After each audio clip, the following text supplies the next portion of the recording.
नमस्कार दोस्तों, आरबीआई और केंद्र सरकार की गाइडलाइन को मद्देनजर रखते हुए बैंक धीरे धीरे अपना लोन रिस्ट्रक्चर का जो प्लान है वो लेकर आ रहे हैं और एक्सिस बैंक ने अपना लोन रिस्ट्रक्चर का प्लान है घोषणा कर दी है। यदि आप एक्सिस बैंक का लोन रिस्ट्रक्चर का प्लान लेना चाहते हैं तो उनकी ऑफिशियल वेबसाइट पर विजिट करके आप एक्सिस बैंक का लोन रिस्ट्रक्चर ले सकते हैं। साथ में सुप्रीम कोर्ट की जो सुनवाई है 5 अक्टूबर तक पूरी तरह से टल चुकी है और सुप्रीम कोर्ट ने केंद्र सरकार को 1 अक्टूबर तक का टाइम दिया कि 1 अक्टूबर तक वो अपना जो एफिडेविट है सुप्रीम कोर्ट के सामने पेश करे ताकि सुप्रीम कोर्ट मोरेटोरियम एक्सटेंशन और मोरेटोरियम इंटरेस्ट वेव पर अपना पूरा फैसला दे। सुप्रीम कोर्ट में भारत सरकार की तरफ से सॉलिसिटर जनरल तुषार मेहता जी ने कहा है कि मोरेटोरियम एक्सटेंशन और मोरेटोरियम इंटरेस्ट वेव के ऊपर जो पूरा मामला है केंद्र सरकार और फाइनेंस मिनिस्ट्री के पास विचार है और बहुत ही जल्दी केंद्र सरकार या फाइनेंस मिनिस्ट्री लोन मोरेटोरियम और loan moratorium extension interest wave के ऊपर अपना जो नया ऑर्डर है पारित कर सकती है। और इसी के दौरान बहुत सारे ऐसे यूट्यूबर हैं जो आपको मिसलीडिंग और मिसगाइड कर रहे हैं।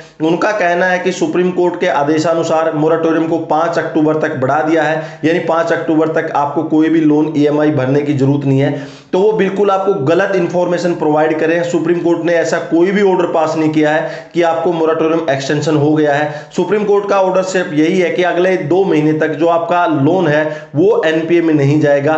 बैंकों ने जो लोन रिस्ट्रक्चर की पॉलिसी निकाली है उसके against save them India foundation और मनी सॉल्यूशन चैनल बहुत ही जल्दी सुप्रीम कोर्ट की तरफ रुख करने वाला है। आज की इस वीडियो में मैं पूरा कवर करूंगा। अगर आप भी इस मुहिम में साथ देते हैं और अगर आपको एक्चुअली में 31 दिसंबर 2020 तक मोरेटोरियम चाहिए तो आपको क्या क्या करना पड़ेगा। तो प्लीज दोस्तों वीडियो को शुरू से लेकर लास्ट तक जरूर देखिएगा। और यदि घर बैठे आप फ्री में अकाउंट ओपन करना चाहते हैं तो डिस्क्रिप्शन में लिंक आप 5 मिनट के अंदर ओपन कर सकते हैं। तो चलिए दोस्तों आज कुछ नया सीखते हैं।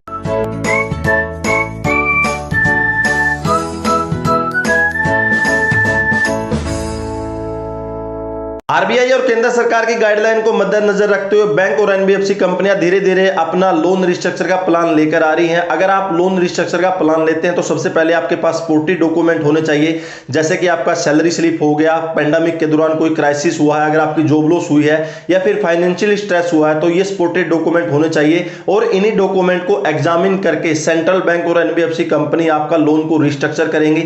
जैसे ये डॉक्यूमेंट आप बैंक या एनबीएफसी कंपनी के सामने रिप्रोड्यूस करेंगे, बैंक या एनबीएफसी कंपनियां इन डॉक्यूमेंट को एग्जामिन करने के बाद आपको एलिजिबिलिटी प्रोवाइड करेंगे कि आप लोन रिस्ट्रक्चर के लिए एलिजिबल हैं या नहीं है। अगर बैंक या एनबीएफसी कंपनी की नजर में आप लोन रिस्ट्रक्चर के लिए एलिजिबल हैं तो उसके बाद आप लोन रिस्ट्रक्चर का प्लान ले सकते हैं। लेकिन इस लोन रिस्ट्रक्चर प्लान में प्रॉब्लम यह है कि अगर आप एसबीआई और एचडीएफसी बैंक के अकॉर्डिंग अगर हम लोन रिस्ट्रक्चर प्लान लेते हैं तो जिसके अंदर आपको एडिशनल इंटरेस्ट है जो 0.35 एक्स्ट्रा बैंक को देना होगा।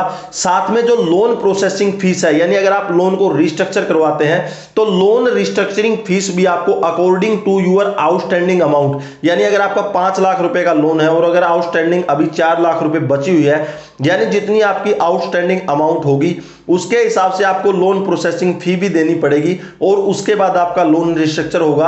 और जिसके अंदर 100% ये नहीं है कि आपको मोरेटोरियम मिलेगा या नहीं मिलेगा और आपकी ईएमआई बैंक द्वारा कितनी फिक्स की जाएगी। यानी अगर जितने भी बोरोवर अगर लोन रिस्ट्रक्चर का प्लान लेते हैं और बैंक उनको एलिजिबल करता है तो जितने आपकी लोन की ईएमआई अभी चल रही है उसके ऊपर आपको एडिशनल इंटरेस्ट पे करना पड़ेगा, साथ में लोन प्रोसेसिंग फी भी पे करनी पड़ेगी। लेकिन इधर प्रॉब्लम आ रही है कि बहुत सारे मतलब 90% ऐसे लोग हैं जिनके पास सपोर्टेड डॉक्यूमेंट नहीं है। यानी इधर अगर हम मानते हैं तो लगभग 90% हमारे ऐसे बोरोवर हैं जिनके पास सपोर्टेड डॉक्यूमेंट नहीं है, यानी वो लोन मोरेटोरियम का जो रिस्ट्रक्चर प्लान है वो नहीं ले सकते। और इसी को देखते हुए सेव देम इंडिया फाउंडेशन और मनी सॉल्यूशन चैनल मिलकर बैंकों की जो लोन रिस्ट्रक्चर पॉलिसी है उसके लिए हम लोग सुप्रीम कोर्ट में पीआईएल दाखिल करने वाले हैं। तो आप लोग उसको सपोर्ट कर सकते हैं। सपोर्ट करने के लिए आपको कुछ भी नहीं करना, आपको उसके लिए इजीली आपको सिर्फ कुछ इंफॉर्मेशन प्रोवाइड करनी है कि आपका नाम, आपने कौन से बैंक से लोन ले रखा है, आपका लोन आउटस्टैंडिंग क्या है और आप ईएमआई क्यों पे नहीं कर सकते।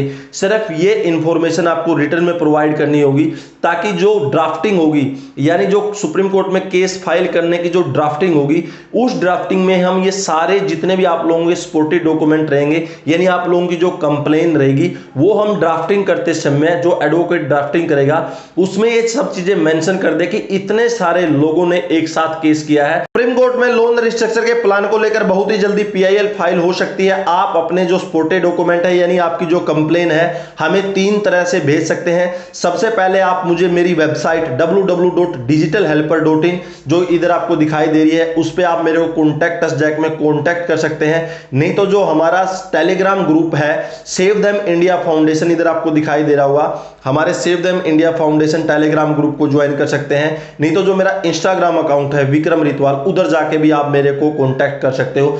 यानी आप 3 मेथड से आपकी जो कंप्लेन है हमें शेयर कर सकते हैं और 100% यकीन दिलाते हैं कि जहां तक पॉसिबल हुआ किसी भी तरह की जो फीस है या कोई भी पैसा अगर आप लोग साथ देते हैं आपसे कुछ भी नहीं वसूला जाएगा। सेव देम इंडिया फाउंडेशन और मनी सॉल्यूशन चैनल 100% इस फेस को बियर करेंगे, यानी दोनों ही पूरी तरह से फीस को पे करने की कोशिश करेंगे अगर कोई फीस एडवोकेट द्वारा या जो डॉक्यूमेंट प्रिपरेशन में लगती है। तो दोस्तों फाइनली मैं आपसे यही कहना चाहूंगा, अगर आप लोन रिस्ट्रक्चर के प्लान से सहमत नहीं है और आपको 31 दिसंबर से आगे तक अगर मोरेटोरियम चाहिए तो प्लीज आप हमें सपोर्ट कीजिए, मनी सॉल्यूशन चैनल को सपोर्ट कीजिए, सेव देम इंडिया फाउंडेशन को सपोर्ट कीजिए। और जो इसके लोन रिस्ट्रक्चरिंग से रिलेटेड केस है इसकी ड्राफ्टिंग तैयार हो रही है, बहुत ही जल्दी बहुत सारे न्यूज चैनल पर या फिर जितने भी न्यूज़पेपर हैं या फिर मनी सॉल्यूशन चैनल द्वारा भी आपको पूरी तरह से इन्फॉर्म कर दिया जाएगा कि जो पीआईएल है सुप्रीम कोर्ट में दाखिल हो चुकी है।